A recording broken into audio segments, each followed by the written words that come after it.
مرثیے کو ہم غلط نہیں سمجھتے ہیں، نوحے کو بھی غلط نہیں سمجھتے، اگر اس میں ماتم نہ ہو اور غلو پہ مبنی الفاظ نہ ہو،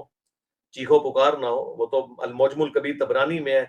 ہماری ماں ام سلمہ نے جنات کو نوحہ کرتے ہوئے سنا تھا حسین ابن علی کی شہادت پہ، اور یہ ہم نے کربلا والے ریسرچ پیپر میں روایت ڈالی ہے، اور یہ حدیث زبیر لزئی صاحب نے فضائل صحابہ میں ڈالی ہے، لیکن انہوں نے الفاظ جو تھے وہ نوحہ کے موجود تھے عربی میں، انہوں نے ترجمہ کر دیا روتے ہوئے۔ تو ٹھیک ہے، نوحہ تو مولا علی نے بھی پڑھا تھا، بخاری مسلم میں حضرت عمر کی میت کے اوپر، جو ابن عباس کہتے ہیں کہ ایک شخص نے میرے کندھے پہ کونی رکھی اور کہا کہ اے عمر اللہ تجھ پہ رحم فرمائے، مجھے امید تھی کہ تو اپنے 2 ساتھیوں کے ساتھ جا کے ملے گا، اللہ کی قسم تو دنیا میں ایسا شخص تھا کہ جس کے اعمال پہ مجھے رشک تھا،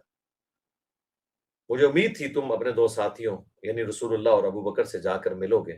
کیونکہ میں نے بارہا رسول اللہ سے سنا تھا، میں ابو بکر اور عمر گئے، میں ابو بکر اور عمر داخل ہوئے، میں ابو بکر اور عمر نکلے۔ رسول اللہ صلی اللہ علیہ وآلہ وسلم اکثر اپنے ساتھ تمہیں اور ابو بکر کو ذکر کیا کرتے تھے۔ تو ابن عباس کہتے ہیں کہ جب میں نے یوں مڑ کے دیکھا تو وہ علی ابن ابی طالب تھے۔